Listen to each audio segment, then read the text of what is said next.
बचपन की बहुत सी धुंधली पड़ी यादों में आज भी नानी के घर की यादें बिल्कुल ऐसी ताज़ा हैं जैसे कल ही की बात हो। गर्मियों में स्कूल की छुट्टियां इसलिए अच्छी लगती थीं क्योंकि उन छुट्टियों को हम नानी के घर जाकर बिताते थे।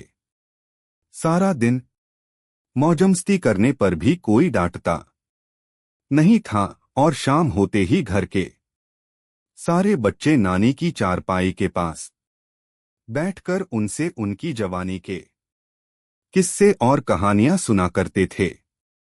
नानी की कहानियां सुनना इतना दिलचस्प होता था कि कहानी खत्म होने तक घर के बड़े भी हमारे साथ बैठकर कहानी सुनते हुए दिखाई देते थे। मेरे बचपन की इन यादों ने आपको अपने बचपन की याद दिलाई या नहीं? मुझसे पूछो तो मैं तो यही कहूंगी कि हम सब के बचपन में नानी दादी की कहानियां और उनके प्यार से जुड़ी यादें लगभग एक जैसी ही होती हैं। दादा दादी और नाना नानी के घर में खुशियां और सुकून हुआ करता था। रोज दादाजी का हाथ पकड़कर टहलने जाना और आते वक्त दादाजी से चॉकलेट की जिद करना बचपन में सबको पसंद था। दादी की प्यार वाली डांट और अपनी गोद में बिठाकर खूब सारा दुलार करना तो आपको भी याद आता होगा ना?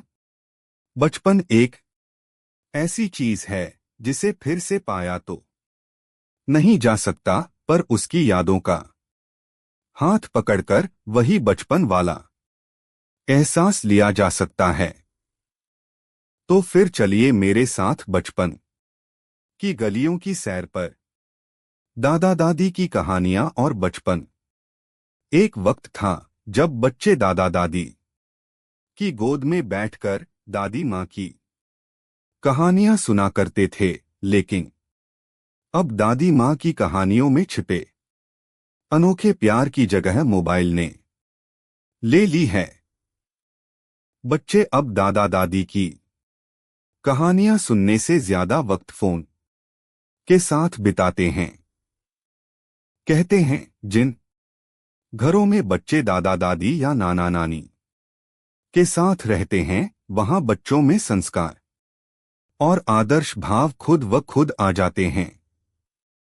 हमें अपने बच्चों को किसी वीडियो गेम या मोबाइल की गंदी आदत की बजाय नानी या दादी माँ की कहानियां सुनने की आदत डालनी चाहिए, क्योंकि दादी माँ की कहानियां बच्चों को बहुत कुछ सिखाती हैं।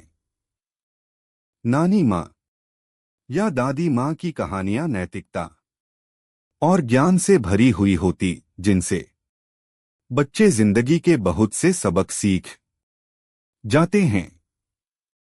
घर के बुजुर्गों से बच्चे जो कुछ सीखते हैं वो बच्चों की बचपन की जड़ों में खाद और पानी का काम करता है। जैसे पेड़ अच्छा खाद और पानी पाकर खूब बढ़ते हैं, उसी तरह बच्चे भी दादी नानी या दादाजी नाना जी के प्यार और आशीर्वाद से अपने जीवन में सकारात्मक शुरुआत करते हैं।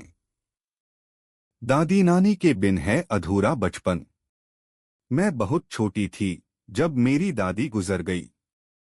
उनके साथ बिताई बचपन की यादों में मुझे अब सिर्फ उनकी शक्ल ही याद है। हम सब में ऐसे बहुत ही कम लोग होते हैं जो अपने बचपन को नानी दादी के प्यार के साथ बिता पाते हैं, क्योंकि हमारे बड़े होते होते उनकी उम्र हो जाती है। सच यह भी है कि वो लोग बहुत खुशनसीब हैं जिनके घर के बुजुर्ग आज भी उनके साथ हैं। घर के बच्चे और घर के बुजुर्ग दोनों जिंदगी के दो कोनों जैसे होते हैं। एक में जीवन की शुरुआत हो रही होती है और एक जीवन के आखिरी पड़ाव पर होते हैं। जिंदगी के इन दो कोनों का रिश्ता अटूट होता है। दादी नानी बच्चों को संस्कार देती हैं और उन्हें एक अच्छा इंसान बनना सिखाती हैं।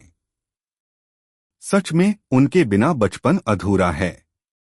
वो घर की मजबूत नींव होते हैं। क्या आपको भी बचपन बुलाता है? जब किसी पार्क में बच्चों को एक बॉल के लिए झगड़ते देखते हो या कंधे पर भारी बस्ता टांगकर छोटे छोटे बच्चों को स्कूल की तरफ भागते देखते हो, तब तुम्हारे अंदर का बच्चा भी फिर से भागने की जिद करने लगता है न? बचपन निकल गया, लेकिन मन से उसका एहसास कभी नहीं जाता। हम सब के अंदर बैठा वो मासूम सा बच्चा आज भी बाहर आने की तलाश में रहता है।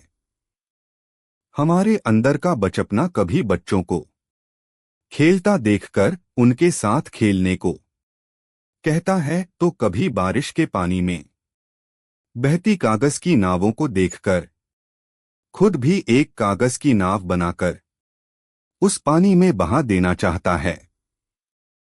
हमारे अंदर का बचपना कभी किसी की गोद में सिर रखकर बचपन की तरह सो जाना चाहता है, तो कभी सड़कों पर बिना किसी की परवाह किए बस दौड़ लगा देना चाहता है। उम्र बढ़ गई तो क्या हुआ? हमारे अंदर के बच्चे और बचपने को जिंदा रखने और उसकी ख्वाहिशें पूरी करने की जिम्मेदारी तो हमारी है। कभी कभी मौका मिले तो उसी बचपने को फिर से जियो। दादी माँ की कहानियां फिर से याद कर लो, या संभव हो दादी नानी की कहानियां उनकी ही जुबानी फिर से सुन लो। बचपन की तरह फिर खेलने निकल जाओ, या दादी नानी की गोद में सिर रखकर सुकून से सो जाओ।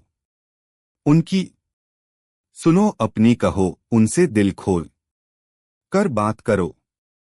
अपने अंदर बचपन संभाल कर रखो, और बचपन बुलाए तो फिर उन यादों को जीने बेझिझक चले जाओ।